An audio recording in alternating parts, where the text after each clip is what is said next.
Christmas. It's that magical time of year when it feels like anything can happen. Good feelings fill the air and friends and family come together as one. Goosh. However, this is the 50-Foot Nerds Christmas special, and if you're expecting a nice, wholesome take, then you are shit out of luck.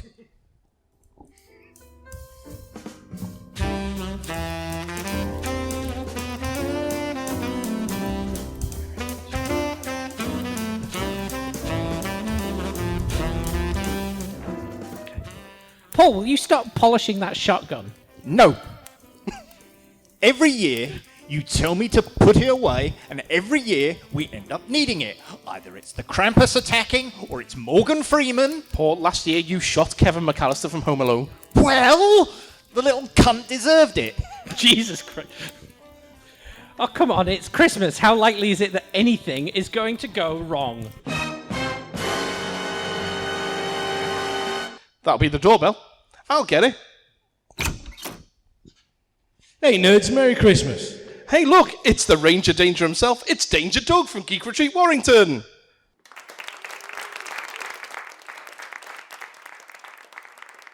What are you doing here at Nerd HQ? Oh, I just wondered if you'd had a chance to look outside recently. No? Why?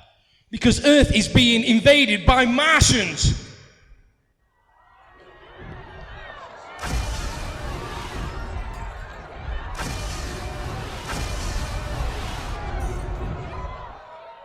So, being curious bastards, the nerds and Doug took flight to the town square, where three-legged fighting machines almost 100 feet high prowled the streets. One of the unearthly tripods let forth a mighty blast, reducing a screaming pedestrian to atoms with its heat ray. With the human obliterated, the machine let out a loud ooh-la sound in triumph.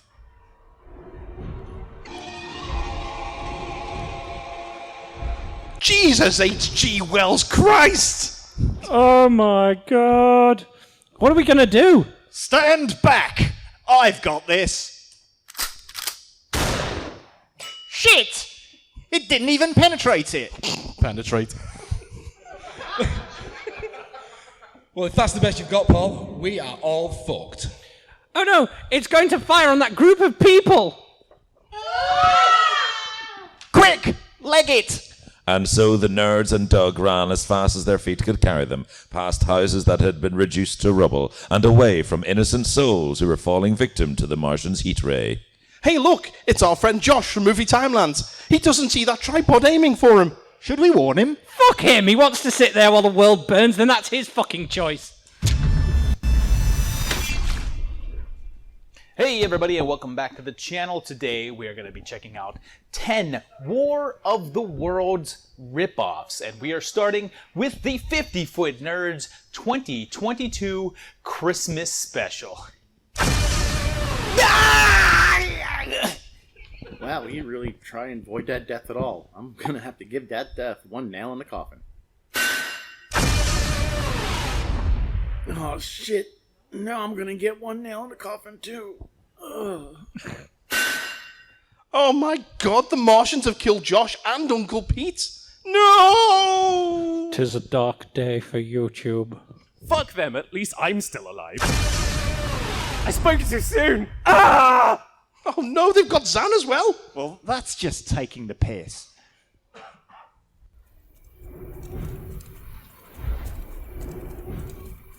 The nerds ran ever onward into the night, narrowly avoiding catastrophe and Runcorn, as all of mankind seemingly fell to the machines.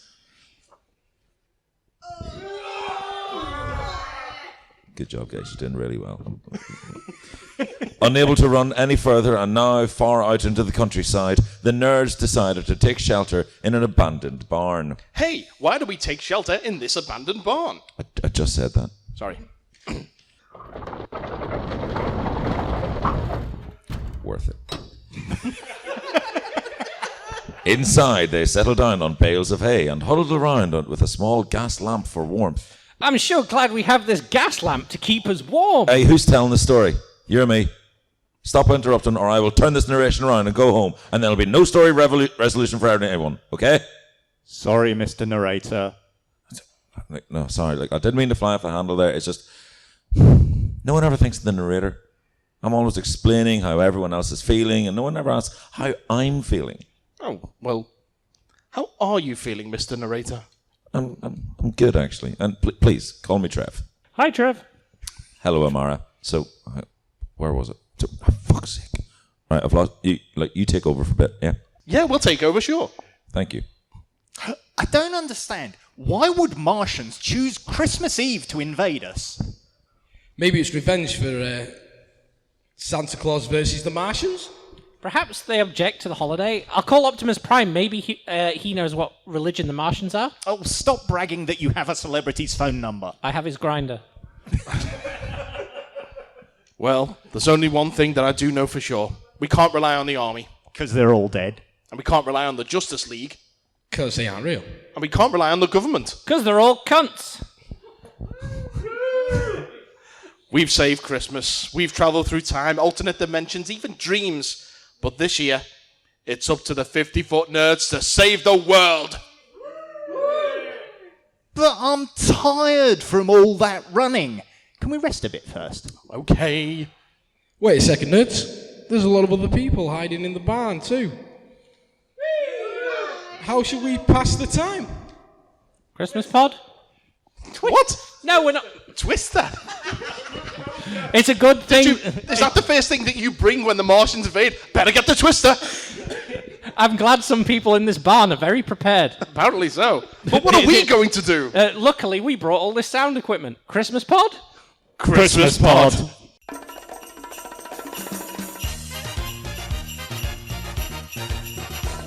This is this. 5 little turkeys.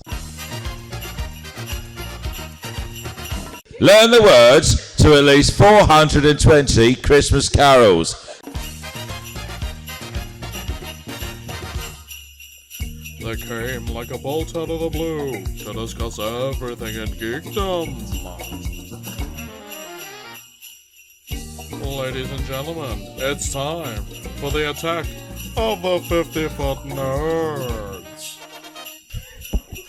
Hello and welcome to the special Christmas edition of the Attack of the 50-Foot Nerds podcast. My name is Mike Bell, and joining me for the Christmas special is my co-hosts... The Santanist! Started all fucking ready. Honest to God. Yes! Somebody who apparently spends a lot of time polishing their shotgun, according to your script. Goosh. Ooh, And obviously also we are joined as usual by...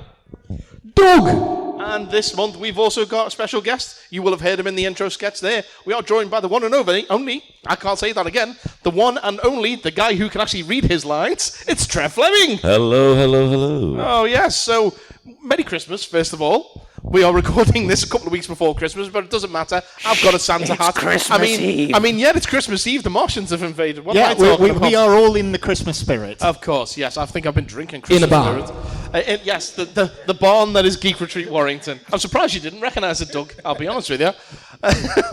So, because it's Christmas, we're not doing the normal show. So, anyone who's been here before will know that we sit around, talk about geeky stuff, movies, comics, TV shows, Sean Connery, that kind of stuff.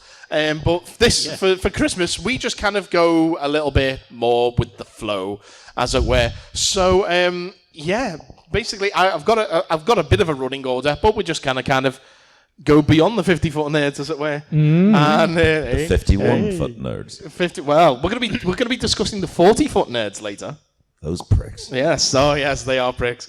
That's a little tease for what's coming up. But the first thing that I really want to talk about is, obviously, it's Christmas. It is a time where a lot of people have got memories. So let's talk about what is the most memorable thing from Christmas past, like favourite presents that you've had when you were kids, that kind of stuff. So yeah, who wants to go first? Except for Sean Connery, he can't really remember anything. Where's my grandson? I don't know.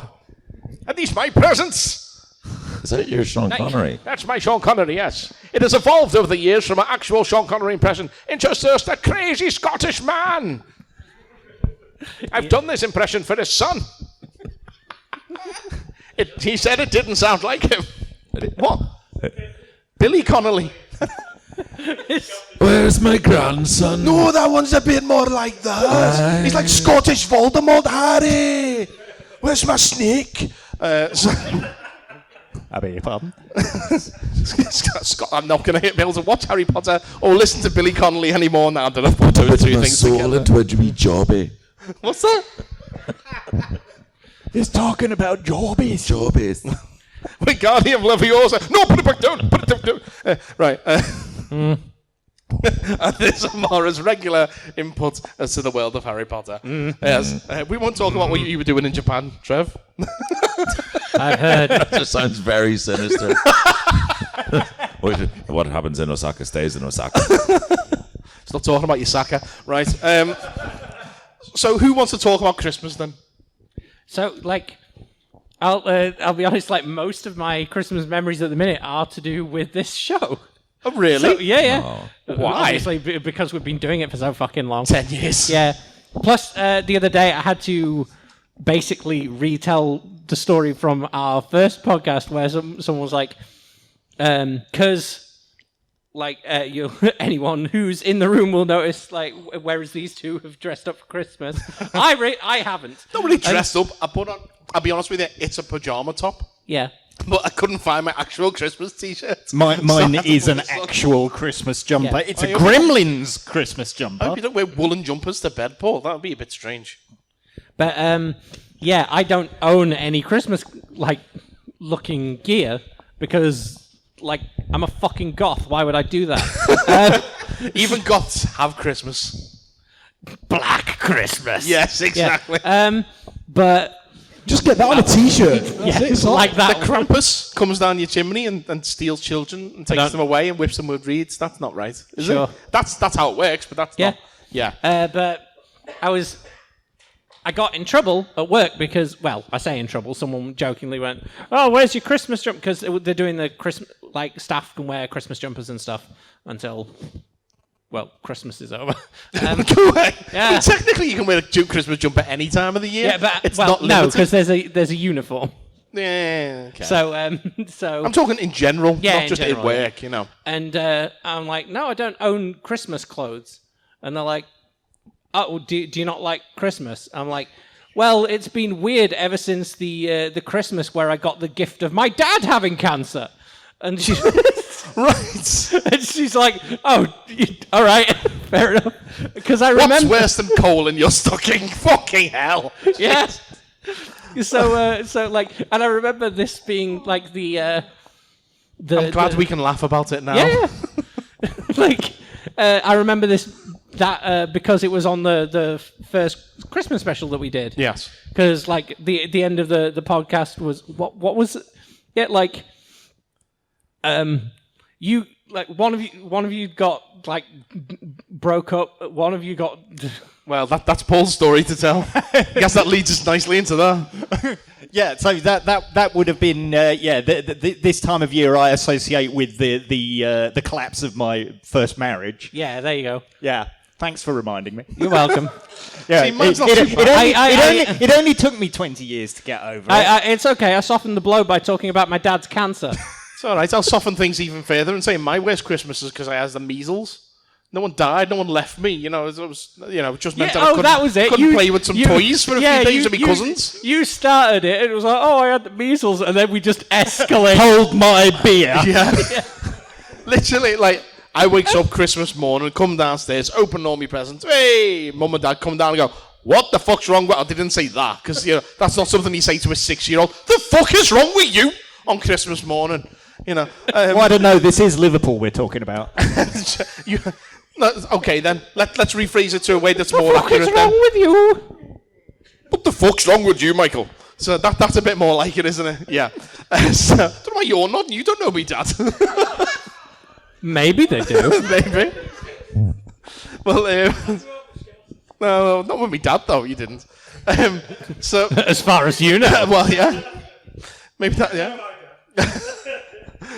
So I opened my presents. I couldn't go to my nan's with the rest of the family. I had to stay home with my mum and just play with my toys and on my own. I couldn't even see my sister. That sounds amazing, though. You don't have to go to anywhere else. You can play with your toys. True. Everyone will just leave you alone. I know. And just like, that sounds like awesome. Well, at the time, it wasn't great, although I did have a great toy to play with, which I will get onto. There was a nice ending to this story in a moment. So I got this toy, which is a gigantic spaceship, and it was called Manta Force. Don't know if that rings a bell. Yes. Do you know the big spaceship with all the smaller ones inside? Yes. Yeah. Do you recognise it? I remember them, Big grey thing, looks a bit like the Yeah. Millennium Falcon. The bad guys. Yeah, the bad guy. Yeah. So that was my favourite toy when I was a kid, purely because I had memories of it from this Christmas that was shite. They did a comic strip of it. They did, yeah. Eagle. Yes. So it was Wait, great. the comic Like the strip top had Eeyore? in Eagle. In Eagle. Right, that Eagle. makes more sense. Not the Eagle. Eagle. No, I thought you said the comic strip had Eeyore in it. Oh. I was very confused. You seriously need to do something about your hearing. You do this every episode now. No, it's because, like, I don't know. I was Great going to come up with an thank you. excuse, but fuck it. So this Christmas, spaceship, I don't need one. it had like the bridge of the ship was like a handle, and you could take it off, and you saw all the little ships inside, and there was loads of people and everything. It was great. And then I don't know what happened to it. Maybe Mum gave it away or threw it away or something like that. I don't know. I lost it, and it was very, very sad. Your mum just goes, fuck, I hate mantas, and launched it out the window. Cut to about a year or so later, it's my 30th birthday, and my bestest friend in the world gives me a present, and it's a big box. I'm thinking, what the fuck You're welcome. is this? Okay, one of my bestest friends in the world. Okay. Big box. And I'm thinking, what the fuck's this? So I opens it, and it's a boxed Manta Force ship. The exact same one I had as a kid. Yeah. Paul got it for me for my 30th birthday. With a little bit of help from my Mrs. Kath as well. Yeah. We went tracking that down on eBay. Yeah, I was made up. I still got it. Yeah. Still got it. It's great. Yeah. Oh, no, it was a nice little piece of my childhood. He Came plays back. with it every night, doesn't he, Danny? Yeah. I'm still, like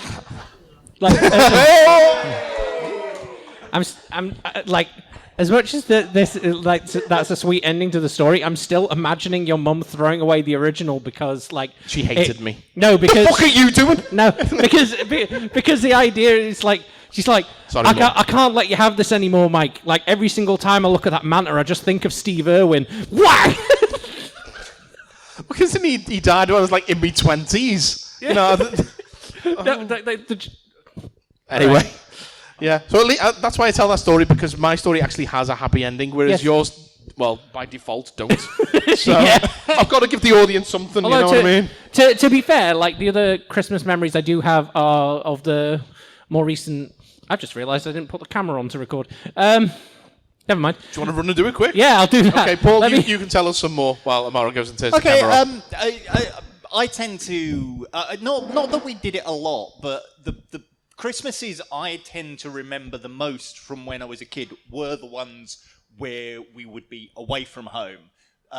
So we'd go and stay with. It tended to be my dad's side of the family because we were the only branch of the family tree that didn't live in Daventry.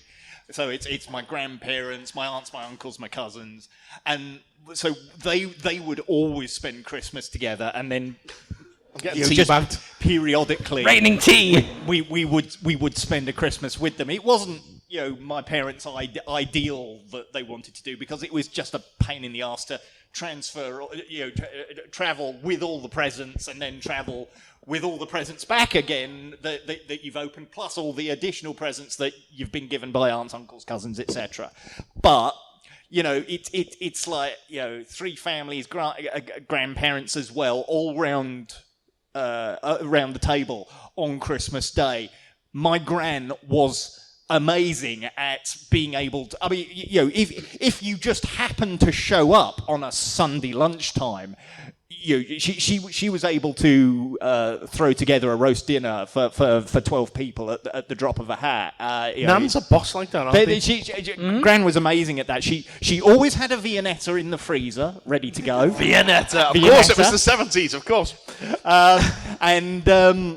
But yeah, no, she was an absolute star at that sort of thing. And and at Christmas there would always be an additional present to open for around the the food.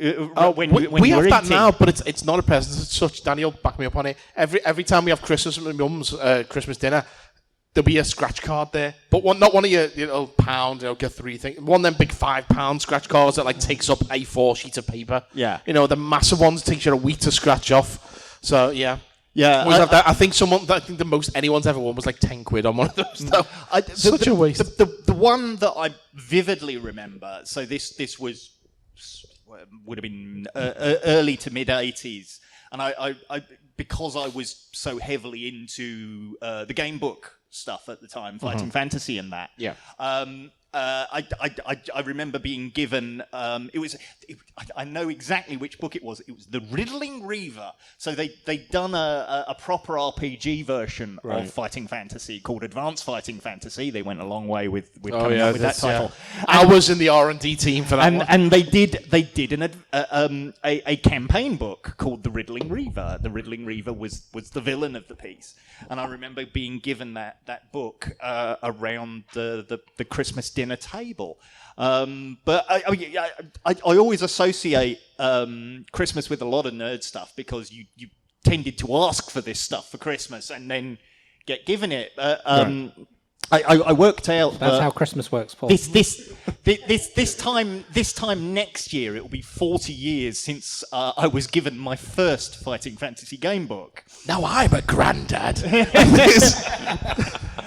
Which started the whole, D&D for me and stuff like that. But as Starship Traveller, of all the fucking game books that are to be given first, the one that's fucking impossible to complete because you basically go on this mission, Sorry, I just want to take a have moment to pick up these clues and then do maths. I just want to clarify that Paul can't complete a book, is what he's just told us there.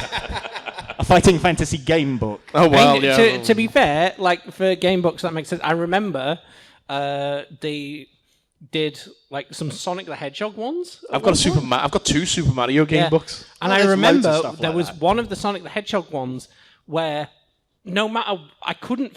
Like, there was one bit where you just got stuck in an infinite loop, and I couldn't figure out what the Sonic fuck... the not what he- Hedgehog, it's of not what he course he's does. going round and round and round and round. But the problem was, it's like, I couldn't...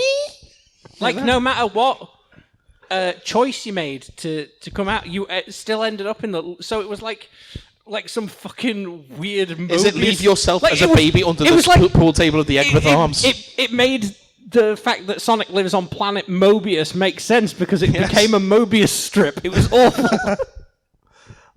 Zan? Fucking niche joke. Okay, well, what about you guys? What about Christmas for yous?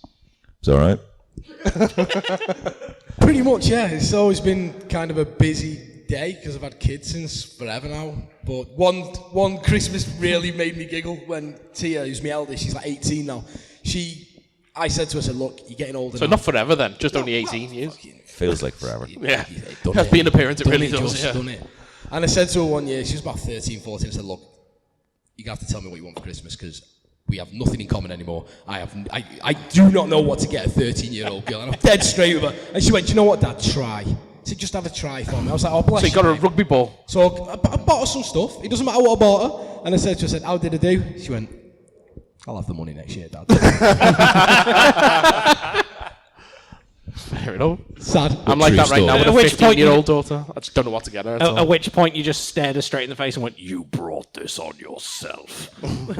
For me, with like presents and stuff like that, it was more like because I'm the youngest and my brother is 2 years older, and there's like then 10 years. So we were always called the wee boys because we were the children, not boys made of wee. Listen, it's called an accent. It's a dialect. And that was a perfect spit take. I hope the camera's still on. Yeah, it's only just been put on. So we were the urine children. We were fed naught but feces and nitrates. Me granddad called us piss babies. We were found in the canal, made of piss. We were fished out by a fisherman. So With his piss wand. Wrapped in a blanket made of toilet a paper. blanket woven from Andrex the wizard Andrex. So There's a new character for later on. I am Andrex. I bring piss babies. There's a credits clip, thank you. You're welcome. So yeah, got toys when I was a kid, then didn't when I was a teenager, and then now I'm an adult. I can buy my own toys. Yeah. So that's pretty much it. Yeah, generally speaking. That's how life goes. One of the best Christmases ever was last year. My wife got COVID. It was fine. No, she'll back us up. Thank you for the credits clip, sir. She'll say because that meant we cancelled. Everyone was meant to come around. I was going to cook. There was going to be about 10 of us, and I had to cancel this because plague. Yeah. And so we stayed in the living room's relatively big, but so she was over there on the sofa. I made myself a little nook made up of spare mattresses and whatnot, and then spare mattresses. Yeah, we've got a spare room. Oh right, so a spare mattress. Right, okay. No, it's a day bed. Anyway, and instead of cooking dinner for like 10 people, we got nabsies. Oh, nice. Didn't know they'll be open on Christmas Day. Neither did I. We got nabsies, so we basically ordered takeaway. Red salt and all that sort of stuff on Christmas Day, and it was wonderful. I like it. Good. I like it. Yeah. Ooh, no, I want nabsies now. Not strictly nerdy, but it was a wonderful day because of a pandemic. The best days are the days that you don't do anything at all. Yep. Yeah. It's like I remember because obviously with my daughter, I don't really see her on Christmas Day. Generally, I'll have her on Boxing Day. So most Christmas days for the last however many years before I met Danny, it would literally just be me and my mum because my dad would be working. My dad used to work for the AA, did so for 40 years. So he would generally take the Christmas Day shift because he doesn't need to be at home. It's not like he's got young children like he did back in the day. Hello? I was just having a drink. Okay. So nobody could make me laugh. Fair enough. No. So, yeah. So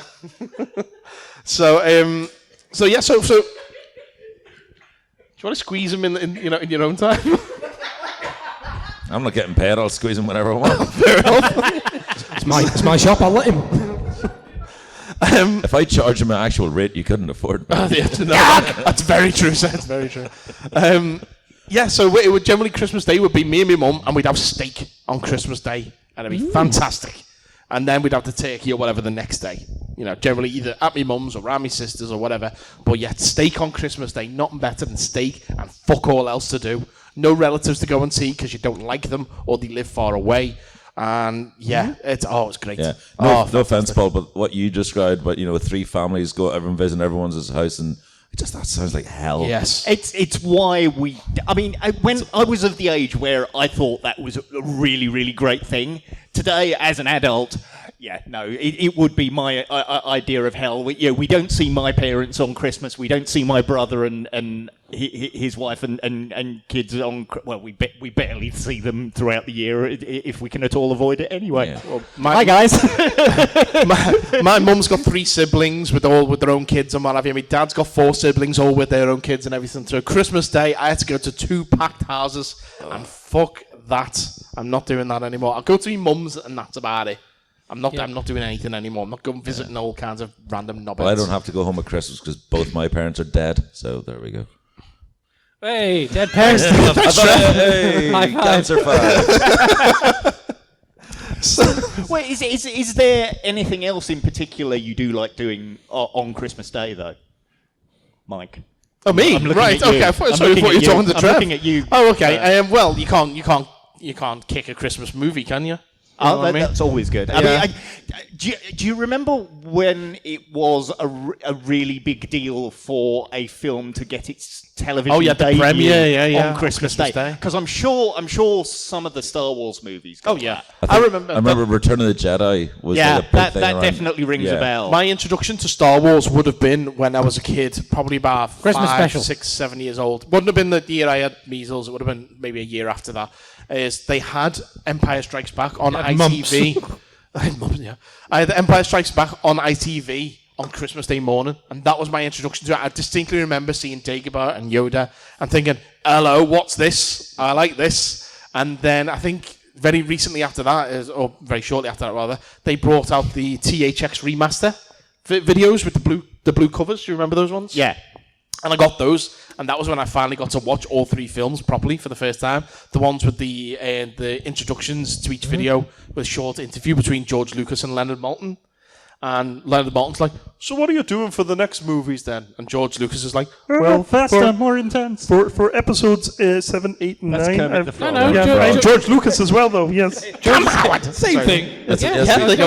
He's a condiment overlord, so his voice is like, "Come, Howard." Yes, but I'm just for the ease of actual George Lucasness. Yeah. So all right. Yeah. So I'm going to do 7, 8, and 9, but before that, I think I'm going to go back and do 1, 2, and 3 and show the story of how Darth Vader fell into a volcano.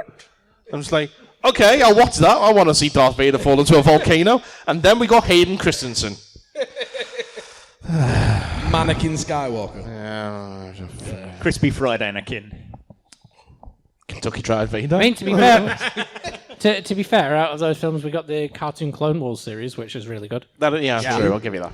I mean, without all that And stuff, Duel of the we Fates. wouldn't have all the stuff we're seeing now on Disney Plus. Yeah. It has to be. It has to be. I love the fact that your first one was Empire. 'Cause my first one was Empire because you're a kid and you're not taking it in like you should be taking it because you're super young and you're watching it. I missed and half it's the like, movie from opening presents. That was exactly what happened to me because I was like, the scene, spoilers, I'm your father. I was like, I was like, so? Right, you're going to find this weird though, right? My first one. Put your penis away, Paul. My father is Darth Vader. So, Star Wars: A New Hope. That was my first film. I read the novelization first. I did that with Revenge of the Sith. I don't know why. I just had this book on did the that with shelf Toy Story 2. for I don't know how long, and obviously it had the photos in the color section in the There's middle, a copy over there. and then and then we're watching the film on rented on VHS when we finally got a video. One Remember of these those kids? top loading videotape players. Nope. Wow. And I'm looking at this going, News just in, Paul is on. this stuff seems vaguely familiar. And I then run upstairs to my room, grab the novelization, run back down, and I'm sat there going, It's happened all before. looking The book's really better. confused at the screen, and then looking back and flicking through this book, it's just like, this is this. I and can this see is the this. future. I know what's going to happen in this movie. I can see the future. So yeah, I'd DMZ read it before I'd seen it bizarrely, but it was a big deal, wasn't it? It is a case of start watching Star Wars on Christmas. What kind of movies make Christmas for you? I mean, last year for in Danny's work, each team decorates their team differently each year based upon Christmas movies, and last year you had Die Hard. So there's like the way the wall is in the office. She put tin foil all over it to look like the ducts, and she had a little bit cut out with Bruce Willis's face looking out of the ducts, and it's cut out. Come out to the coast, we'll have a drink. And what we did is got the Christmas tree from work. I managed to find it's actually a John Sim, the Master action figure from when he's Mr. Saxon.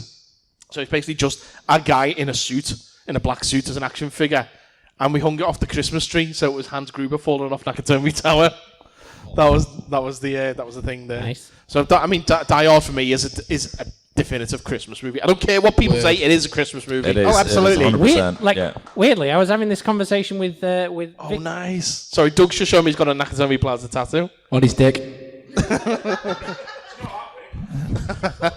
It's called It's Nakatomi more of a Plaza. Nakatomi Gonna plane. fall off it. There's a few stories still under construction. His wife calls it the Nakatomi Bungalow. Sorry. But yeah, speaking of Die Hard being a Christmas, I was actually having this conversation with Vicky earlier today. Oh? Because I was trying to figure out what songs to put in the pre-show warm-up thing. And I sent her a message going, right, there is a correct answer that I want to hear from you for this, but if a song, and I asked you this earlier, Christmas in Paul. Hollis? Yeah, it was like, if a song's in a Christmas movie, does it automatically become a Christmas song or not? Depending, and we were having this conversation, and it got into how some people would not view Die Hard as a Christmas movie because of when it came out. And I've literally had this conversation with Kath and we've already covered. Yep. The example I gave to Kath was, that if it's been Christmas number one, that doesn't mean it's a Christmas song. No, because Mr. Blobby is not a Christmas song. E17. Rage Against the Teletubbies. Machine, Killing in the Name of, is not a Christmas song, even though it's been a Christmas number one. Yeah, it is. No, it's not. Mad World, yeah, it's not a Christmas song. No, Donnie Darko. To Become One, Spice Girls. It was number one in 1997. Yeah, true. Don't ask me why I know. That's the Christmas one that you right go out for. your ass. But I was at a show last night, a choir Sitting there waiting all council, right, breaking and- breaking out the Spice Girls knowledge. Yeah, but yeah, it's a good song though. It's alright, yeah. I like it. I think that was one of the first singles I actually bought. Thinking of it, I think Spice Girls Goodbye was a Christmas number one as well. Yeah. Or am I making that But, up? I don't know why I would know that. The reason I The brought Spice up Girls the, got a couple of Christmas number ones, didn't they? Yeah. The reason I brought up the whole song thing, apart from the fact that I was trying to get an Evil Scarecrow song in the justify getting an Evil Scarecrow song in the beginning warm up thing, I couldn't justify it, so I didn't put it in. Fair enough. But it's because, and it's related to this, they were in a Christmas movie called A Christmas Number One that came out last year. Is one of that I those watched. Sky original things. Yeah.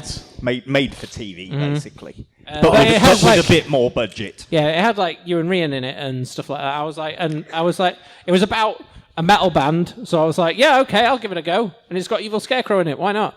I didn't expect it to be like.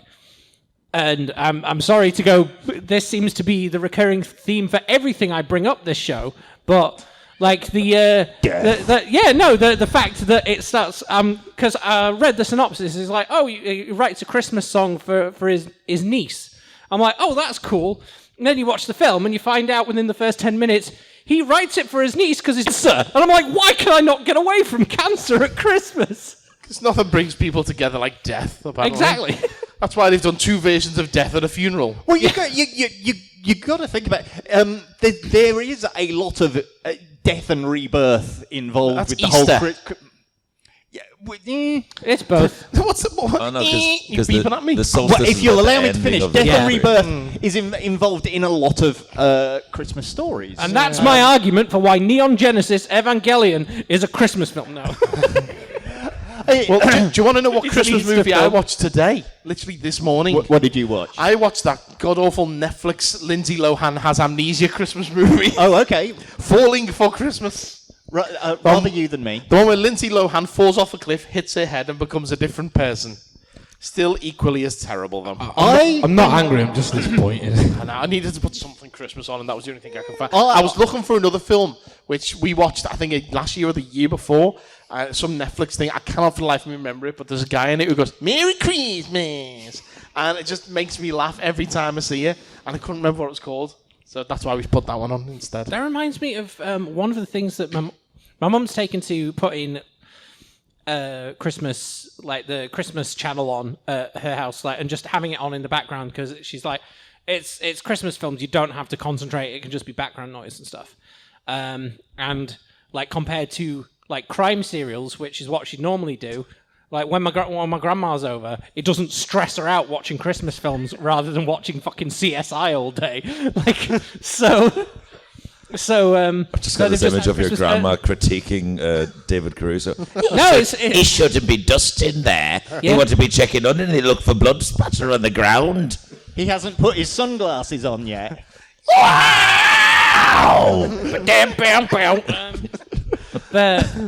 No, so I found out about this weird series of Christmas TV movies where it's all about some fucking mystical post office or some shit. And I'm pretty sure it has Melissa Joan Hart in it. Oh, Jesus. Yeah. I'm sure there's some theory that there is, in fact, a Hallmark cinematic universe. There is, yeah. It's, oh, God, no. They're all within the same think they're continuity. I think they're probably Hallmark films, actually. I went Put your through- phone on Do Not Disturb or something every time. It's definitely you because I'm switched off. So I watched all the Nativity films last year.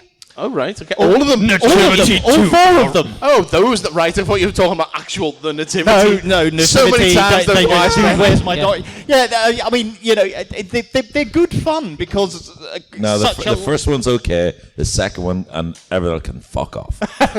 Sorry, but that's what a lot of people say about Mr. Jolly. franchises. Is that the Mr. Jolly's the clown from Psychoville? No, the what's first one's with the name? Martin Freeman. And, You know the one that's The guy who was in the My New Best man-child Friend type guy. Yeah, that series. He pisses me off. I forget his name. I don't know. I did think with the sequel, the title "Two Nativity, Two Manger" was really good. Just fucking, it was better than the sequel Nativity Jesus Drift. Jerusalem Drift. Jerusalem Drift. Yeah. Two Nativity, Too Furious. Yeah. This time we're going away in a manger. I did watch a couple of I deliberately inflicted a couple of really terrible Christmas films on myself last year. Is this just in We've general? only got an because hour and a it's half. Christmas? We can't unpack Look, that. I heard about these films. I had the opportunity to see them. It didn't cost me anything except time. It was worth it. So, and one of Doug, you just had to mention it in the script, and your reaction. Yeah, it's Doug's fault that was in the script. Santa Claus. It's Santa Claus conquers the Martians rather than Santa Claus versus the Martians. But it's a real I didn't have movie. time to Google stuff. All right. It is a real movie from the 50s. Yeah. Kevin Bacon's watching it in the Guardians of the Galaxy Christmas Is special. he really? Yes, he is. It's terrible. Yes. It is awful. It is like it's like it's a Hollywood movie, but on a Doctor Who 1960s budget. Am I misremembering, or did they do an MST3K about it? I believe they did, yes. Yeah. And also they did the other one that I did, Like- Santa Claus, which is a Mexican film where Santa Claus is trying to save Christmas from the devil. Fair enough. Sorry, did anyone else hear that pin drop then, or was it just me? And it's literally a guy painted red wearing horns. Hey, I'm the devil! Screamy! Screevy played the devil! I do, like, as much as I made the jokes about the Nativity titles, I've just looked over and seen the actual titles for the Nativity. Yeah, Nativity 2, Danger in the Manger. Nativity 3, Dude, where's my donkey? I think my made-up titles are better. I think they are as well, actually. But although, speaking of fucking, like, Christmas stuff, and speaking of fucking, like... It's a sexy... Hey! Come on. It's a sexy Christmas. Billy Connolly's And actually, going back to my joke about Neon Genesis Evangelion being a fucking Christmas film. There's Balthazar, Melchior, and Casper. Yes! I was rewatching it, I saw that, I was like, holy shit, 2 demons and a friendly ghost! Yes. The 3 wise men, Balthazar, Melchior, and Casper. Don't ask me why, but those names always stick in my head. And they are named after 2 demons and a friendly ghost. Yes. Or the 3 wise men, whatever you want to call them.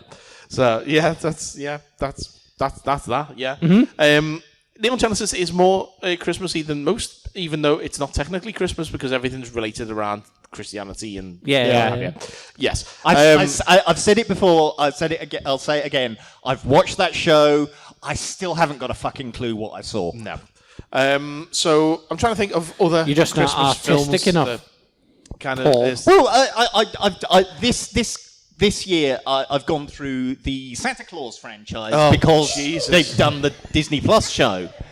Hey, I quite enjoy that. You know, I'm surprised that it got a second film because the first one's okay, but it wasn't good enough to get. Did you realise the very first Christmas sketch that we ever did, we ripped that movie off to shreds, and you've only just got round to watching it now. Yeah. So that means that Christmas special we recorded where you killed Santa and we had to take his place. You had no basis for recollection as to what that was. I understand. I understood the basis of what we were, basing it on. It's just I had never actually watched the movie myself.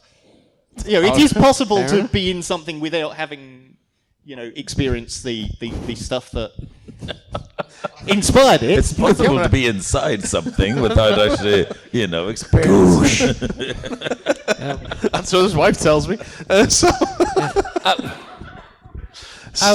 I just remembered the other thing that I watch every Christmas that comes that's close to being a Christmas thing, which is the Anti-Donna sketch. There's always room for Christmas. Antichrist, then Jesus. The Omen at Christmas. That's a movie to watch at Christmas. Antichrist, isn't it? You know. Yeah, but it's my favorite. Like Willem Dafoe gets a stone wheel.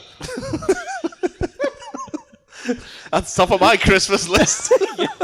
There's, in terms of TV shows, they're not talking about films, in terms of TV shows that always pop into my head, and it used to be one of ours, the Crystal Maze, but the kids version. Oh, okay, They did a couple of kids versions when I was around like I wanted to be 13, in that 14, so bad. and I was like, oh, why can't I be on the Crystal Maze kids version? I would be better at that game. And then for some reason, it's always on this time of year, is the World's Strongest Man. Yes. Oh, why is it always on at Christmas? It's all around us. I was like, look at these men in South Africa picking up big round rocks. And it's always like dead sunny. I'm like, what do you think that we need in this dark midwinter? Just big old dudes lifting the thing. And it's like, and in the sunshine. Nothing screams Christmas to me than a big burly man picking up a big tyre. Fair enough. You know what would make good television? Go on. Combining the two. So it's like Crystal Maze, but like tyres. It's Michelin men picking up things. It's fucking every game is physical. Yeah. So it's like the fucking strongmen get put inside the Crystal Maze and they've got to use their fucking strongman skills to get through the maze. Michelin dome where they just lash tyres at you while you're stuck within a glass chamber. Fucking find the tickets, you It'll be one of the skill ones where we've got to be dead like this, doing something really, really delicate. And you got 2 minutes, you're doing fine. Smash. Who would host that though? Like Richard O'Brien jacked up on steroids. I was just about to say, who's the bald fella with loads of muscles who could take over? Vin Diesel. Vin Diesel, yeah. There we go. Oh, The Rock. Groot. Yeah. Actually, Dwayne Johnson would be a spot-on choice for Oh no! I want to see that now. Is Groot come back? But hang on. Groot's hench now. In the Guardians. What about Cena? Because Cena presents Total Wipeout in the States. The problem is, but that's. I've not seen him. Yeah. Making all these I was going to say that's the problem. No, that's not a joke. That's serious. No, I know it is, but I was just like, no one reacted to it. So you know. John Cena's a second-rate actor anyway. Controversial. Controversial. I don't know. Peacemaker's fucking good. Great wrestler. He's a very charismatic wrestler. He's done a lot for the business, but he only has the 5 moves of doom.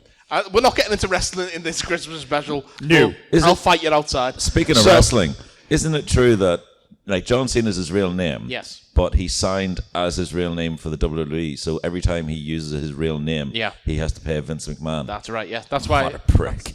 That's why Vince McMahon has not Vince McMahon anymore. I mean, he's not there. I was going to say, like, you expect Vince McMahon to be. This is the same guy who decided to have a match against God. Well, yes, true.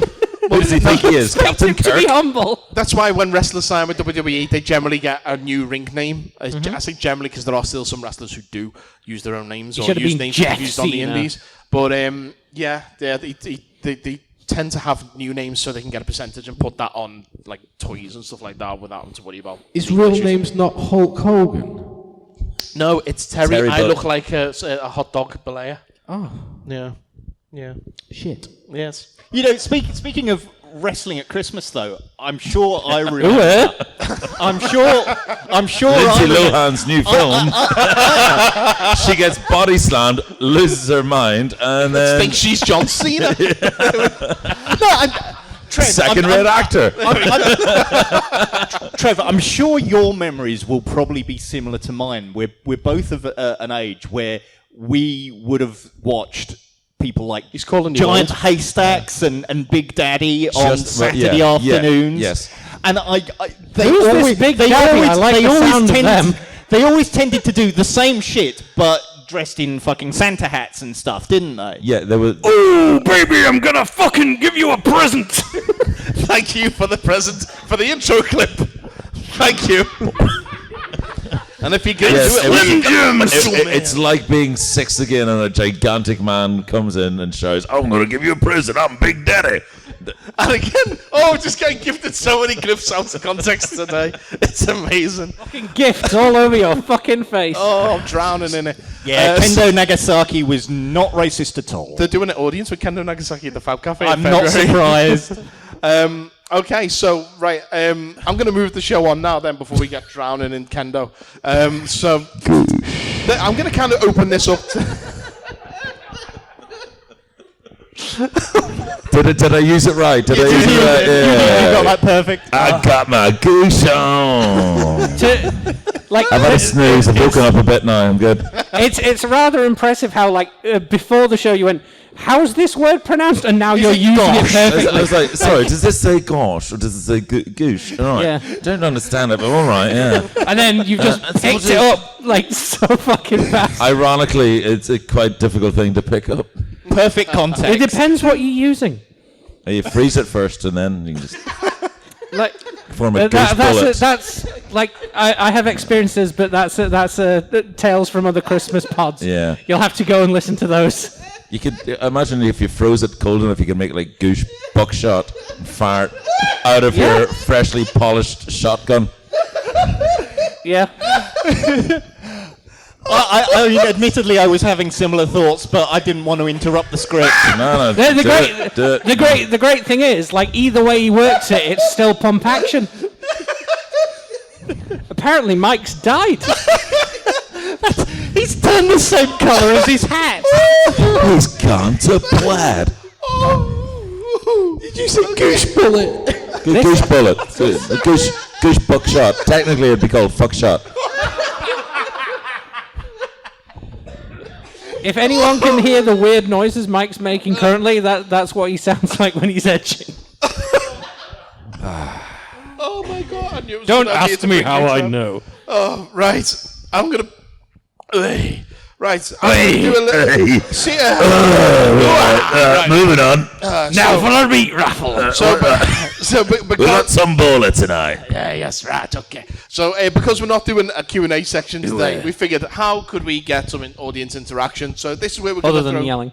What's that? Other than the yelling and the screaming and the dying. Yeah. And heckling. Yeah. Well, I figured we'd do some Mad-libs. We like a Christmas Mad-lib. So we're going to open it up to you guys. I've got a few choices that we can choose from here. So let's see. Holiday Mad-libs. Okay, so you need to let me know which one you'd prefer to do. We can do How to Prepare for Christmas, All I Want for Christmas, or 5 Little Turkeys. 5 little turkeys. In hindsight, this may be a Thanksgiving one. I don't know. But we're going to do 5 Little Turkeys. Okay. If it says That's only a short one. Okay. It's going to be like, here's how you prepare 5 turkeys. 1, start colonialism. Nope, this is the wrong holiday. So, for the first one, there's not many for this one, so we might do a couple of these. Okay, so I need a noun. Anyone with a noun? Do you know what a noun is? Everybody's forgotten their elementary GCSE It's like English. a female version of a priest. So A spunk bullet would be a noun because it's a thing. spunk bullet. Yeah. Okay, we'll have that one then. Okay, it's just an example, you know. Okay. It's a thing. So now we need a... Oh, shit, I forgot that's on. This is going to be difficult to do. Okay. Maybe you should have... Great radio, Mike. Yeah, didn't think about that. Okay. Does anyone, Paul, right. you've got an iPad. Can you do this, please? What's the website? Wordblanks.com. Right. Just write Should have goose thought about in all of them and have him read it. I like the idea. It's like, hold on, let's type this Mad-lib. Like, So, yeah, wordblanks.com. fucking like, That's what I was this doing. is the section of the Christmas pod where we sound like a 90s radio show. This is Diglett and the Wiz. 99.4 FM. Yeah, one of those. Diglett and the Wiz. Yeah. First name I could think of. It's minus 4 degrees out there, so wrap up warm, and here's Mariah Carey with All I Want for Christmas Is You. Diglett and the Wiz. Just filling time until Paul can type in a website. Website. Wednesday. I wish I had it, to be honest. Here we go. Paul, have you got it? Okay, find the 5 little turkeys, Paul. Find the 5 little turkeys. Otherwise known as chickens. Fucking hell. We don't seem to have. It's saying we haven't got any. Well, that's There aren't any turkeys. Right. He broke it. What have you done, Paul? He's made the Right, turkeys. literally, Mad-libs/holiday. So delete. Oh, you put a fucking blank in. That's why it's not working. Are Right. Mad-libs fun? He was getting. This is a traditional 51 Days of Christmas. Yeah. And Paul doesn't know how to fucking do anything. No, it's traditional of any There we show go. Right. that we So break find the something. turkeys. We're all going to Find the play a turkeys. game. There's Ghost There. Cat. 5 There's little Ghost turkeys. Cat. Can we do Ghost Cat? Right. So There's fucking Ghost Cat. Spunk bullet. what did we go with for the noun? Spunk bullet. Spunk bullets. Spunk bullet. Otherwise known as Spunk bullet. fuck shot. God of altered contest clips. We now need a verb, past tense. Anyone with a verb? That's a doing word. Verb? Anybody? Anybody? Verb? What was that? No, Vibrating. it would be a past one, so it'd be vibrated. Oh yes, vibrated. Yes. Another Another noun. noun. That's a thing. Another thing. Toes. Okay. Those. Another past tense verb. Past tense verb. What? Thrusted. Okay, I thought you said fisted. Oh, I thought you said frosted. I thought you said fisted. And also another verb, past tense. There we go, fisted. Sorted. Fuck it. I'm getting a bit of a theme. Why are all our Christmases so ing. fucking horny? A verb ending in ing. A present tense verb ending in ing. This is going to be an interesting story. Never doing improv in Here's Warrington. with the turkeys. We now fisted it. need a noun, plural. Plural noun. More than Nuns. There we go. Nuns. None. Well, we're in a gigantic corrugated cage. Shagging nuns. Just trying to sound like Trev. Yeah, we may still get that. Another verb, past tense. No, innit? Another verb past tense. Another verb, past tense. Echoing. Echoed. Echoed. Echoed. Okay. And then an adverb. Oh, this is gonna. It's like a verb, but you can use it to sell things. What? Enormous. Oh, enormous. Right. Enormous. Okay, let's These are see bananas. What? That'd be a noun. Play it. Okay. Right. Here we are. Right. So, Trev, in your best narration, give us 5 little turkeys. Do you want me to do Alan Rickman? Yes, Alan Rickman. It's better than me doing Alan Rickman. Get out of Nakatomi Bungalow. 5 little turkeys. 5 little turkeys standing on the spunk bullet. 1 vibrated, and then there were 4. 4 little turkeys standing near toes. 1 thrusted, and then there were 3. 3 little turkeys with nothing to do. 1 fisted, and then there were 2. 2 little turkeys shagging in the nuns. 1 echoed, and then there was 1. 1 little turkey, better run enormous, for soon it will be Christmas Day. It was a Christmas one. That's a round of applause. That's a round of applause. Thank you very much. Thank you very much. Oh, my God. George Takagi. I'm afraid he won't be joining us for the rest of his life. Do me a favour. In that voice, say Nakatomi Bungalow. Nakatomi Bungalow. There we go. I think we've got a name for the episode.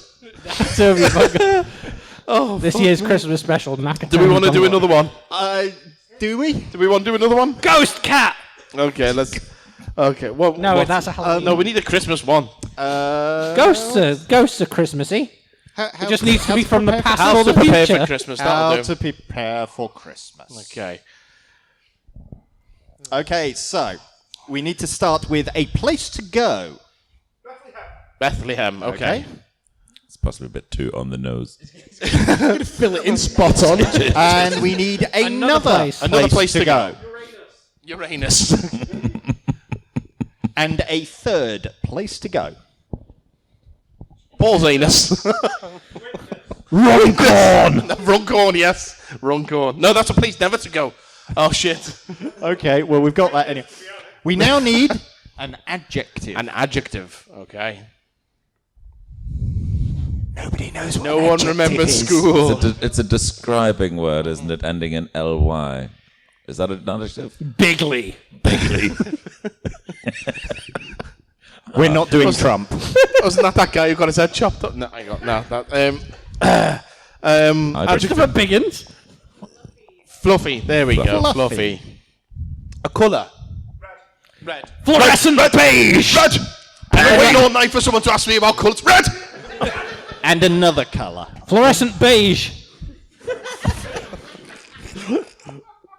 Fluorescent. Would fluorescent beige even look? Is that just yellow? Okay. I'm just picturing a really shit band. Well, judging by this show, so there we go. There it is. And another number. Fuck's sake.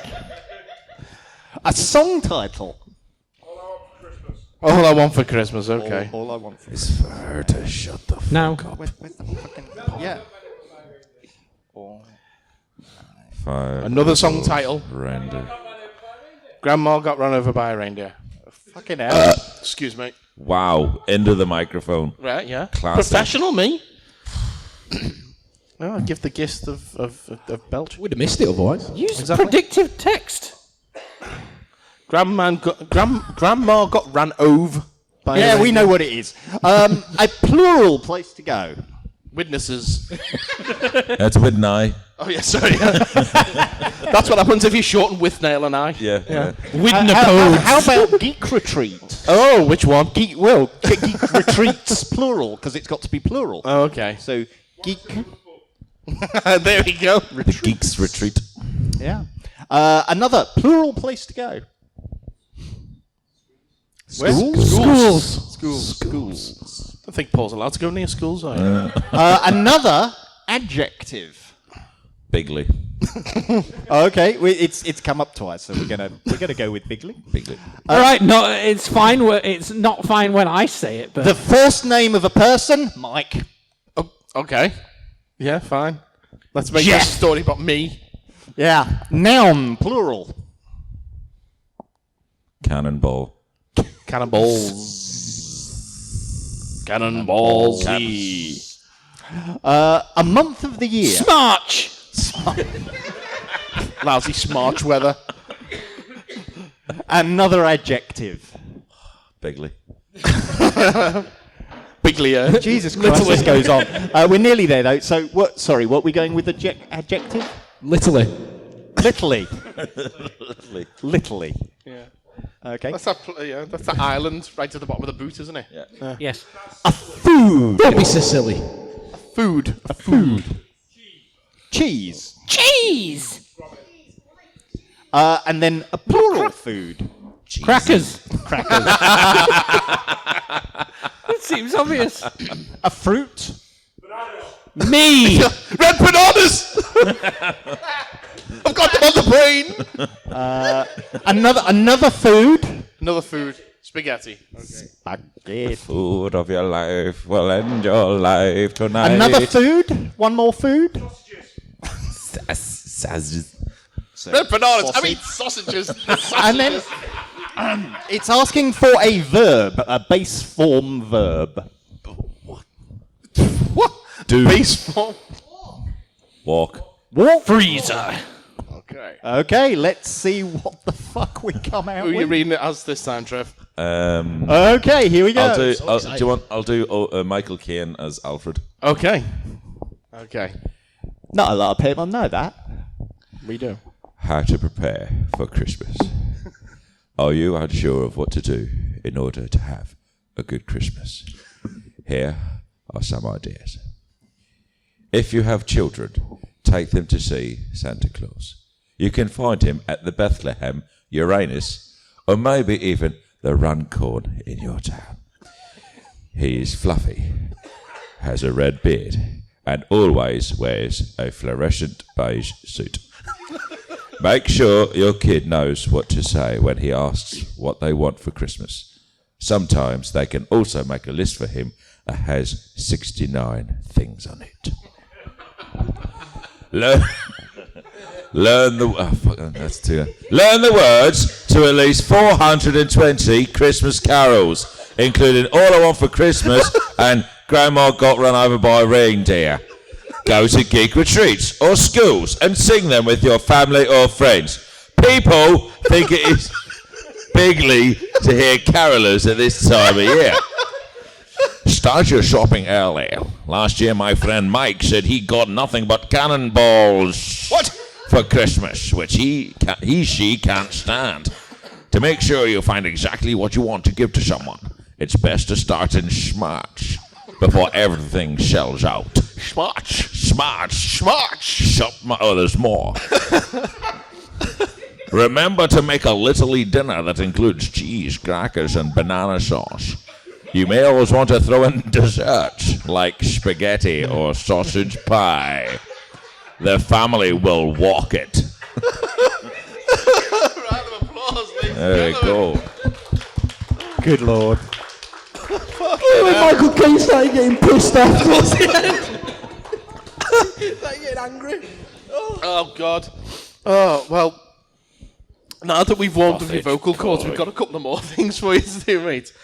Because what we've decided to do, because the last couple of years we've done Mad-libs, so we thought that we'd exhausted everything that you could do with a Mad-lib, but apparently we were wrong. But we decided, instead of going with predetermined stories this year, we'd make our own up. Although we're lazy, so we didn't really make our own up. What we did is we used an AI called InferKit, and we gave it a bunch of prompts and told it to write a story for us. Mm-hmm. So we're going to read our stories. I was going to say, if you want, just to give you a sneak preview, I did, as a warm-up, get it to make a knock-knock joke for us. Okay, here we go. It's a knock-knock joke. So, when it loads, hold on. This is humour written by Skynet. Yes, this is one of the. This is the reason Cryptid Paul isn't at the show, because he's currently like in higher realms making the AI work. He's on stage at the Hot Water Comedy Club, isn't he? Because he's written his own jokes. Yeah. Yep. Is it Liverpool going, hello? He's got more than we got. Hello. Right. So the knock-knock joke. Yes. Knock-knock. Who's there? Alec. Alec who? Alec, who is singing a song that he writes. A song about his nose that he finds so funny that he can't stop saying it all the time, over and over again, even if he's the only one who can hear him. Alec, who is eating the last of the canned pudding and now has no pudding in the house. Alec, who is about to find his piggy bank missing some of its contents, even though there's more to draw on it than paper and gum. Knock, knock. Fuck, I lost my place. Here we go. Alec. Alec who? Alec who? Alec who is stealing the gingerbread from your little gingerbread house, even though it has more than enough for all of you. Knock, knock. Who's there? Alec. Alec who? Alec who? Alec who is struggling to hang up the clothes and must use a ladder to get it done. Knock, knock. Who's there? Alec. Alec who? Alec who? Alec who? Alec who is dreaming about basketball. Knock, knock. Who's there? Alec. Alec who? Alec who? Alec who? And that's the end of it. And scene. Oh, fuck. But mine's going to be weak compared to that now. Oh, God. Right. So I think we'll go to Paul then. And, Okay. Well, So- is Trev going to read yours or do you No, want I to? was going to read mine. Oh, okay, fine. Okay. Sorry, Trev. So, It's all right. sorry, I'm putting you out of work. But, I was going to read mine as well when it Yeah. gets to it, because people need to hear my impression of Doug. Oh, right. Yes. Right. So, And he's got that telly on in a minute then. Yes. 'twas the night before Christmas, and all through the house, Mike opened his first stocking, knowing it had to be Ellen, but instead it was colourfully covered with stickers of heads of famous boys and girls. He winced out how colourful he looked sitting there. All smiling at him, eyes weren't focused. Clearly the band had used drugs much earlier in their day, their minds fuzzing by the minutes. He heard the door open and shut, lots of excited voices coming from out in the hall, but he realised none came to the door. The sound of laughter and crying faded without being noticed. A first, he figured. Amara came in later, her hair bouncing like a mad burning wicker lobster. What? The wicker lobster? Edward Woodward in. She dropped a jingle bell into his lap and, swinging her fist to his chest, skipped away. She no longer gave him the creeps. Sounds about right. No longer thought of him as someone who invested, used, and lost his brilliance at pining. Nope, being part of her team gave her passion. Mm-hmm. Even now, she scooped up a gigantic transformer at her feet. Dropping it all, Mike picked his gift at the top of the pile, a fresh, shiny jet jacket, still warm from his hands. Much like a new cold case, he preferred to successful. Pulling the bow from the jingle bell slot, he laughed. Paul took it from him and handed it with the rest to Ellen. He laughed and raced out the door. Whining, Mike passed the gift along to Amanda, who also laughed. A fantastic cap he hoped he could wear with the rest. None joked about Mike's wild fashion sense. She ripped the paper off, revealing the jacket. His heart sank to wonder what Mike might have told her that tickled her so. Amara nodded, and the rest hurried to carve out more gifts. A new laptop, one of the ones with the T800 from Chicago tucked inside. The duo walked out, humming the tune without the nerds or Mike. Amanda wondered if it's something worth spending too much money on. The wall hanger from the Christmas episode of Star Trek appeared in her path. Was this way too much? Mike glowered at Mike, and Ellen talked to Amara like an equal, finally realising the woman truly loved him. Picking up the photo, she stood up and turned invisible. What? Tossing the photo behind the door, she had offered to show Mike what had made her laugh. Jumping again, she screamed, "Too much!"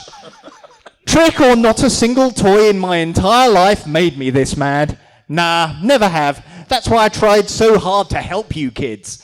I never agreed to a stunt like this. I think that's the computer telling you something. Yeah, me too. Didn't mean to give Mike the idea, but not much time to think. Her voice softened. My wife loves him. A cold case may be fine for a semester or two. Suddenly, Mike came down from his colourblindness, and Amanda noticed how tired he still looked. She smiled, knowing he was up in the closet, trying to find a surprise for Ellen that never looked good when Mike put it together. The end. And scene. Bizarre. I would congratulate you, Paul, but you didn't write any of that, so... What prompts did you give it? I basically gave it, 'twas the night before Christmas and all through the house, and then gave it like 5 names and the nerds, and it came up with the rest of it all by itself. Jesus Christ. Do you want to do yours, or do you want me to do mine, because yours is a bit more involved? I will leave mine to last because I've got to turn the telly on. So, mine, what I did with mine was I gave it let's see, the first 3 sentences, and then no prompts other than that, and then it just generated itself. So, Mike, Paul, and Amara were sat around the fireplace enjoying a lovely Christmas evening. Suddenly, Doug appeared at the door, shouting a warning. It sounds familiar. Come quick! There's a horde of zombie Christmas elves, and they're attacking 50-Foot Nerds HQ. Don't worry, we'll save you! Shouted Mike, Paul, and Amara. Nah, the cult will be back! Shouted Doug. Shouted Doug. Look at them! They're fantastic! I just realised I'm supposed to be doing my Doug impression. The three tired adventurers made their way to 50-Foot Nerds HQ and were confronted by a horde of zombie Christmas elves. "Gather as many of them as you can," shouted Doug, "but don't let them bite you."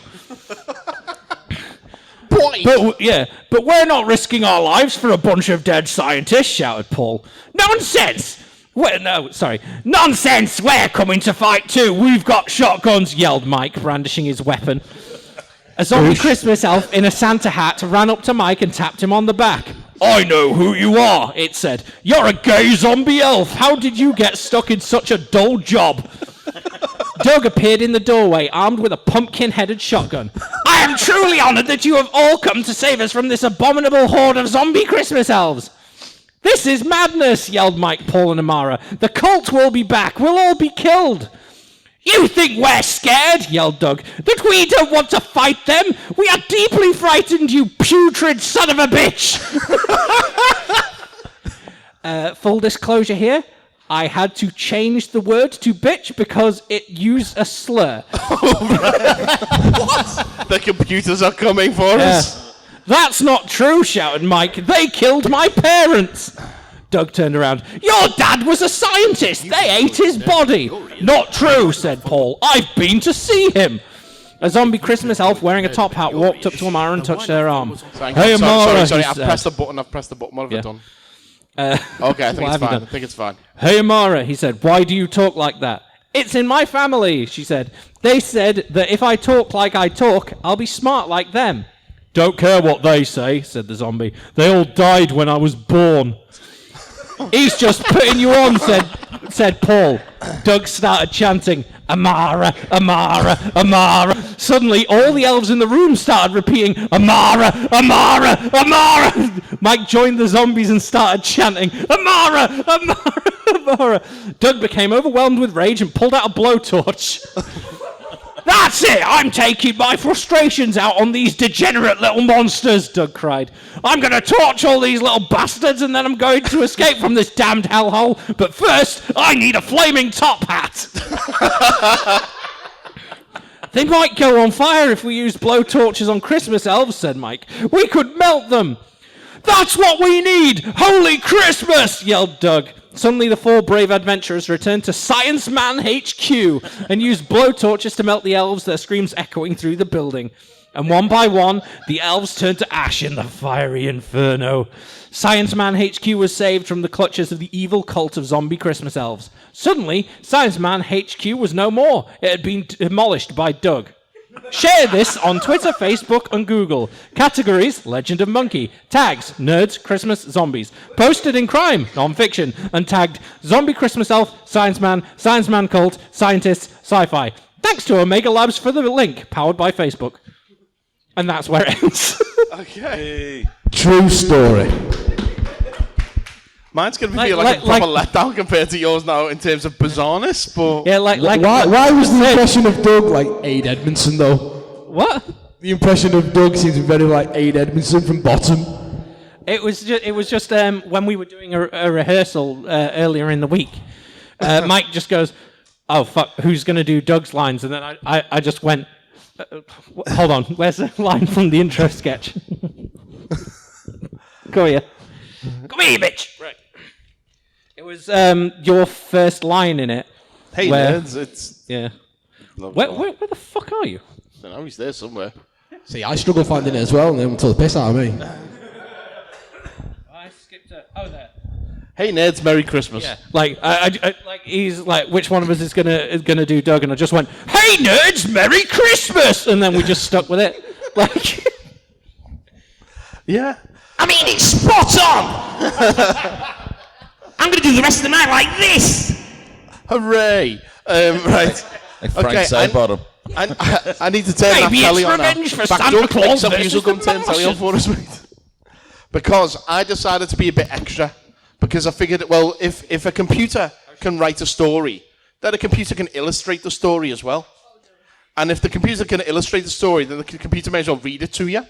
So I went a bit overboard with this, and yeah, there is a common theme to yours as well. See if you can spot the link. Well, I'll tell you what. While you're figuring this out, anyone want to hear another AI knock joke?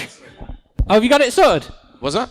I've just turned the computer around. So Fair enough. Right. Okay. I love how I'll you're save like, this for I've got to afterwards. figure out how to turn it round. And then you just did. I didn't hear him saying that. I thought Okay. So where's my mouse? There it is. Right. Okay. I'm going to come round and have a look. It should come through the speakers. But, yeah. It should come. You'll through the speakers. have to come round here if you want to see it. So. It's fine. I can see through walls. I will do. Hang on. Where's my brightness? Ah, This this isn't is what it looks distracting like at all, from is this it? side of the table. Brightness is as up as far. Just be careful, seeing as you've got a microphone in front of the fucking speaker. Yeah, that's why I'm moving. Right. No, not you, Paul. Okay. Now we'll move on. Yeah, Paul. Paul.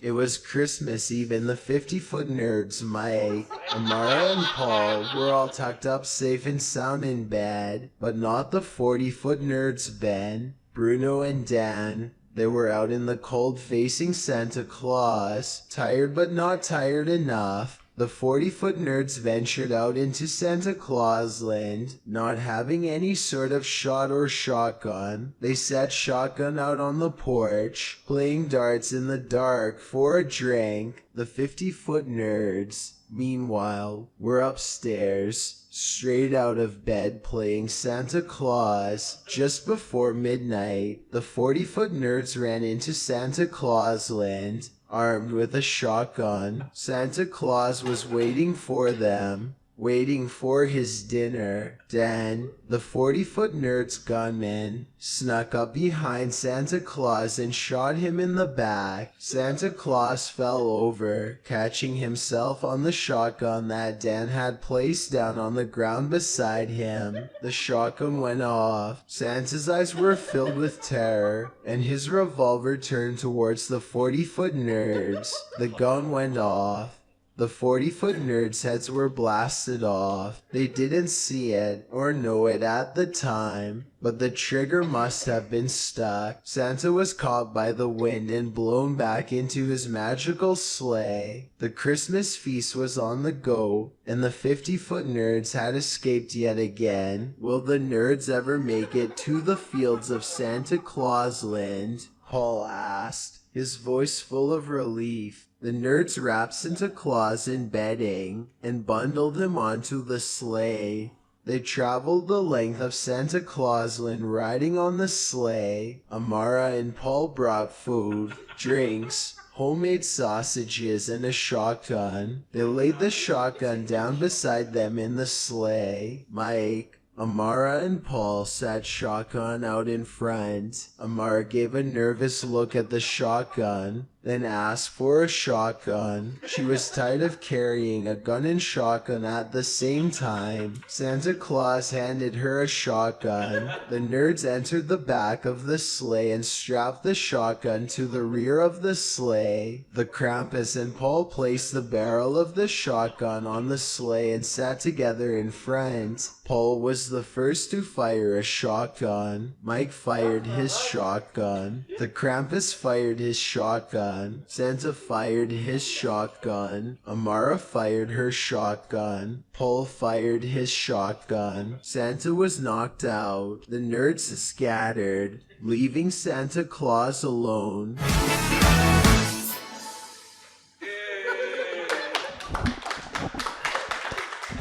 So yeah, mine got a bit obsessed with shotguns. You may have noticed it was very subtle. Apparently. Very subtle. What? That was. What voice was that? That was Chills, the most the YouTube stoned. That is the most stoned AI I have ever heard. That's a guy called Chills on YouTube. He does videos about ghost sightings and stuff. He's like, oh, people have seen a ghost. Here's a video of a ghost. It is a ghost. Number 15. Yeah.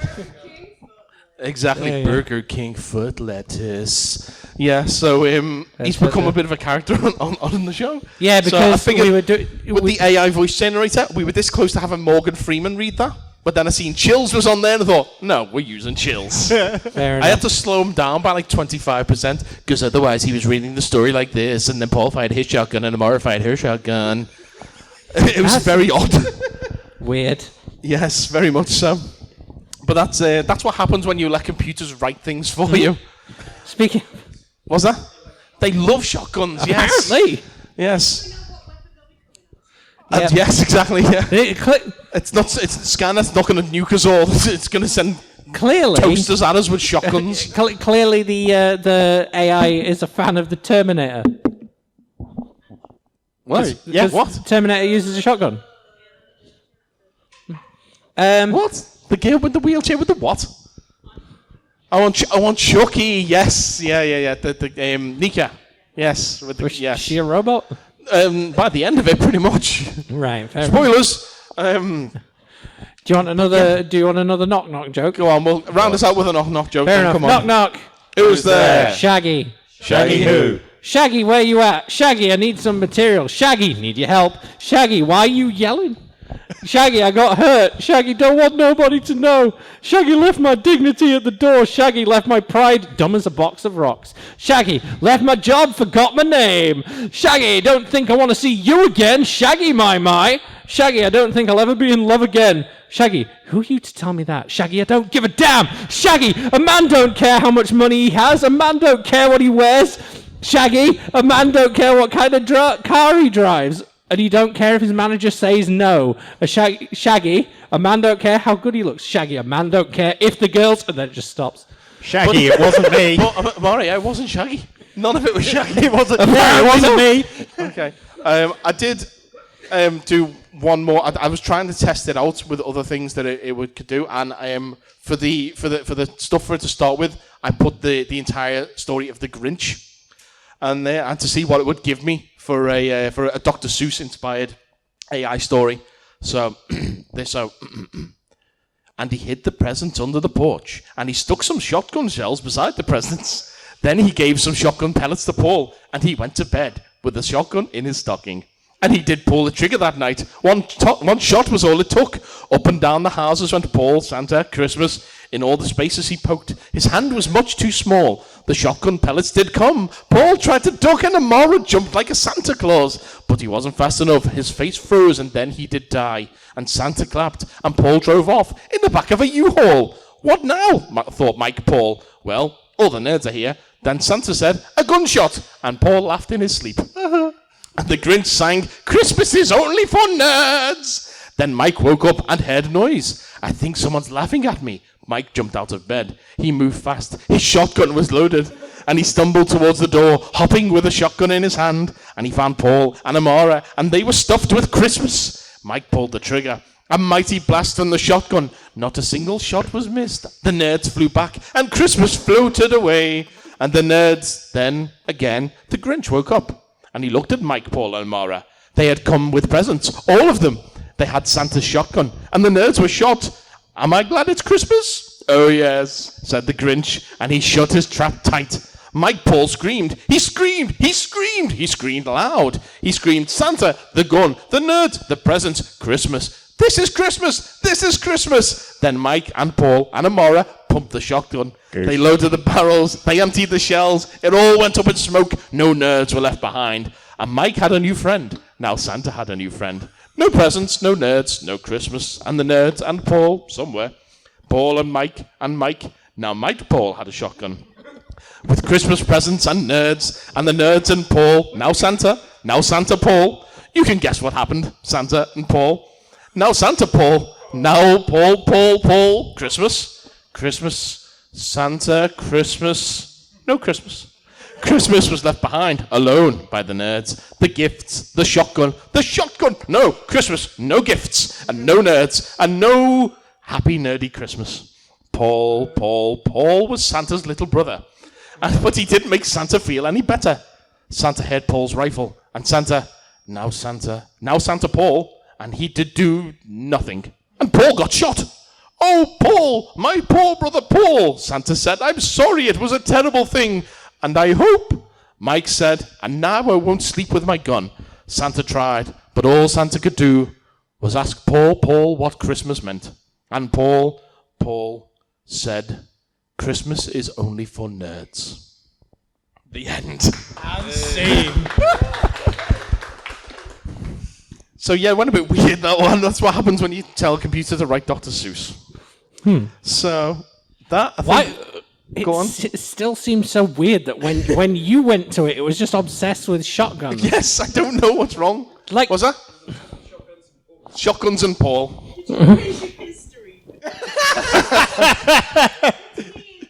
If I hadn't, it would have looked a lot worse. Put it that way. Bearing in mind, recently you came here and dressed as me, so, you know. That's true. I love the fact that when I put in middle-aged nerd with a goatee looks puzzled, it brings up a picture that looks exactly like you for the story. But it looks exactly like you as well. No, I haven't got a goatee. I've got a full beard. Whatever.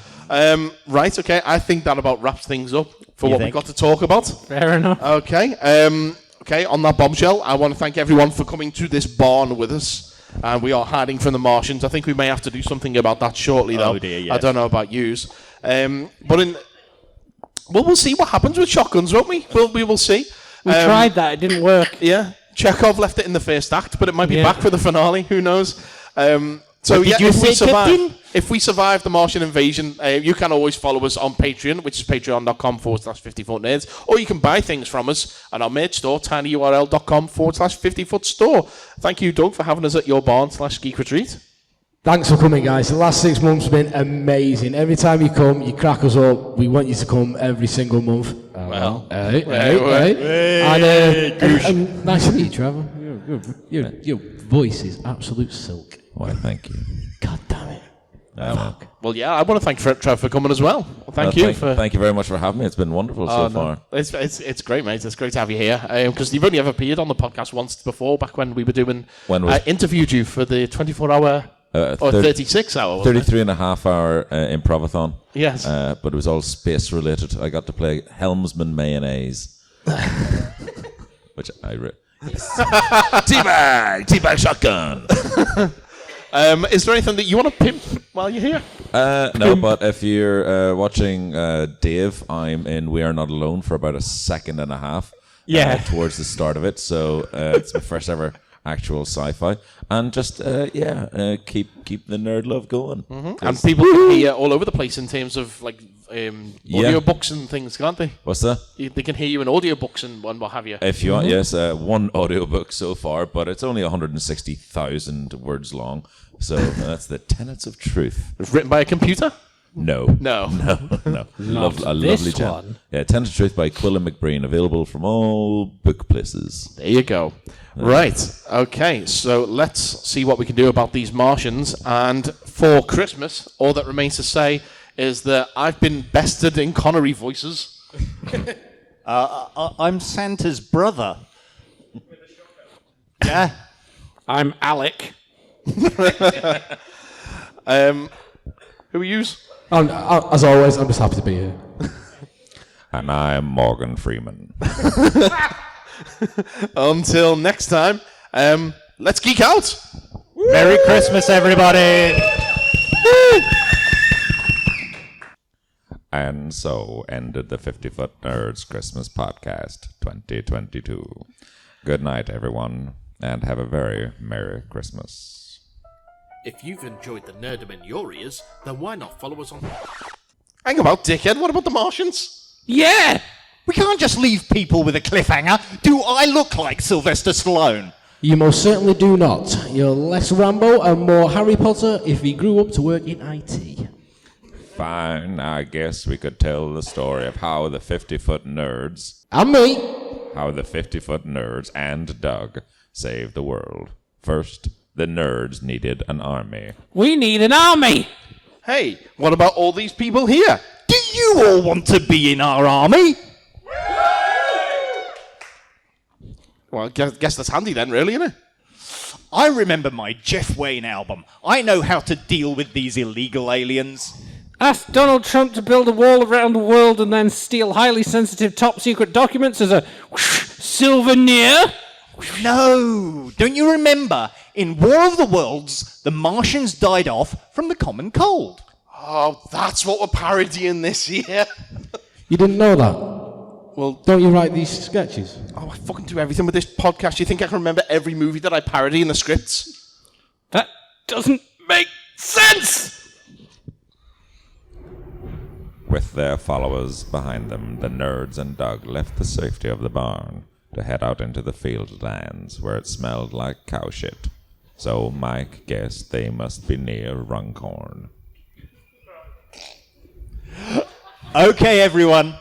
There's a fighting machine tripod coming. On the count of 3, I want you all to sneeze as hard as you can. So, 1, 2... Oh, there goes my food hygiene certificate. Bless you.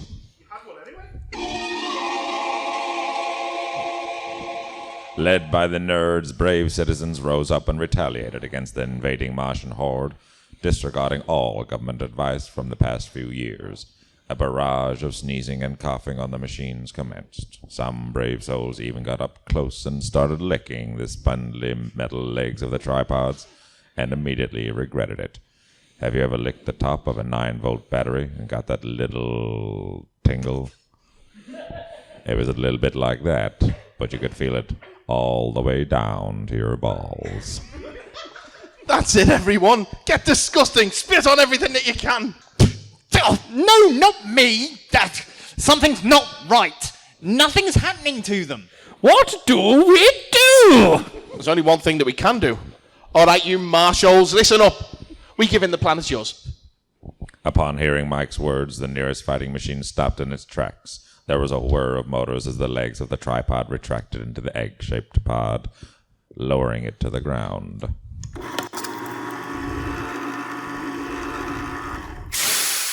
As the Nerds stood before the interplanetary machine, the pod opened, revealing a small green creature.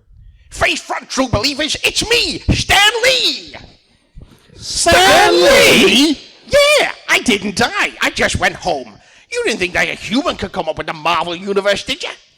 Well, to paraphrase Will Smith, may I be the first to say, welcome back to Earth. But Stan, I thought you loved humanity. Why are you trying to destroy it? I'm not trying to destroy humanity. I'm merely using the transport array on these machines to send people back to my home planet. But why? Because I'm bored. On my planet, they have no theater. So I'm taking these people out there to act out my comics for me.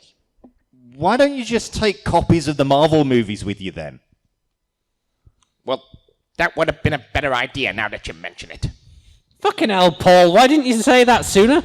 Stan, you did check that these people can breathe on your planet before you sent them there, didn't you? People have died, Paul. It's not my fault. Yeah, it is. Well, I guess I have to leave you now. But remember this, Spider Friends. No one truly dies in comics. Excelsior! With those final words, the alien known as Stan the Man Lee retired to his ship and blasted off from Earth, taking all of the other tripods with him. With a lot of the world in ruin and an immeasurable body count, the world looked to the Nerds to help them rebuild. But the Nerds couldn't be arsed, so they just went home. It was Christmas morning, and there were presents to open after all. Oh, finally we're back at Nerd HQ. What a night, eh? Yeah, I'm glad that's over. Me too. We've been up all night and I'm pooped. No, you're not. You just got the smell of rum going on you still. Oh, yeah. Well, me and Shotty the Shotgun are off to bed. Good night! Nerds! Doug, what are you doing back here? You wouldn't believe what's happening outside now. Oh, for fuck's sake. Oh, Paul, what are we ever going to do with you?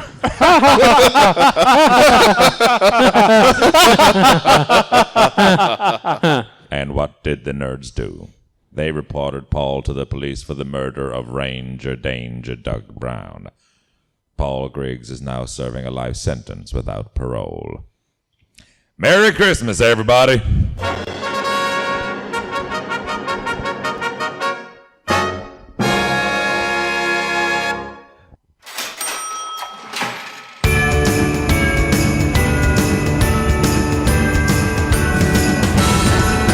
When the snowman brings the snow, well, you know, he just might like to know.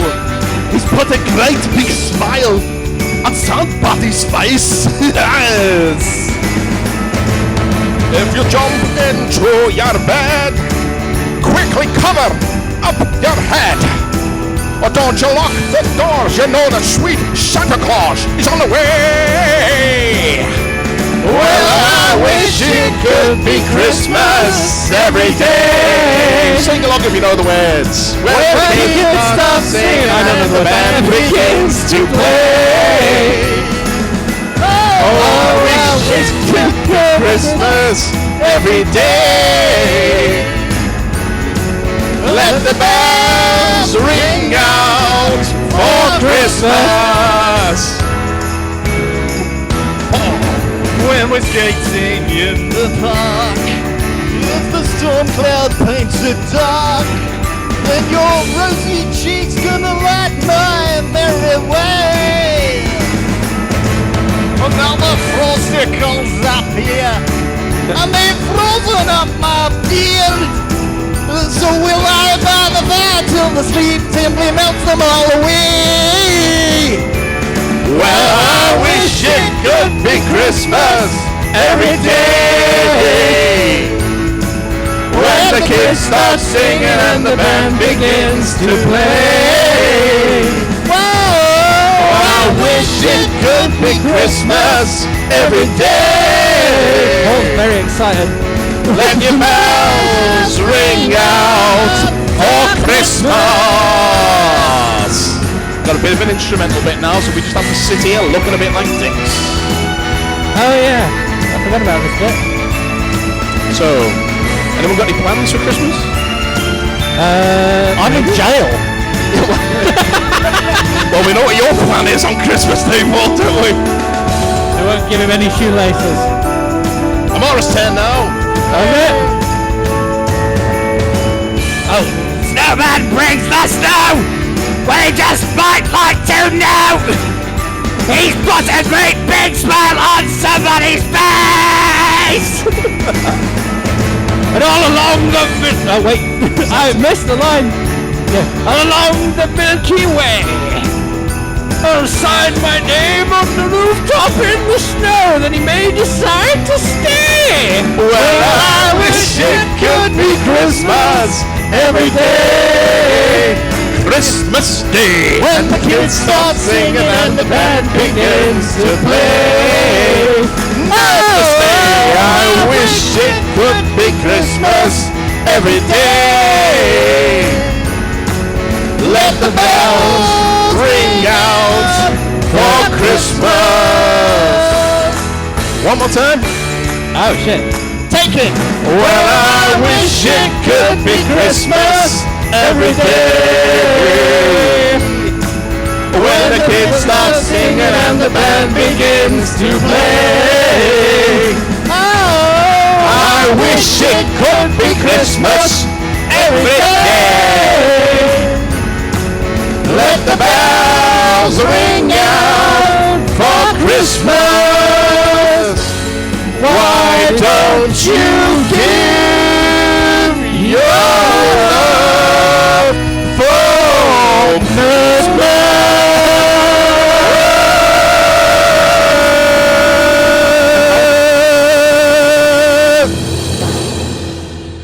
Bad boys, bad boys. Thank you very much. We're not doing the last bit. It's trying to get us to do it again. Yeah, I'm not doing that again next year. That's the first time we've done a live song. Yeah, live. Yeah. and recorded it all together. Oh God in Yeah. heaven. And now my throat's fucked. And now Paul gives you a proper crimbo. Come on. Oh, well. You did. All right, stop. Collaborate and listen. That's not proper crimbo, but all right, you do you, Paul. Yeah, me do. You do you. Doug was so offended he ran away. Merry Christmas, one and all. And to all, good night. You dickhead!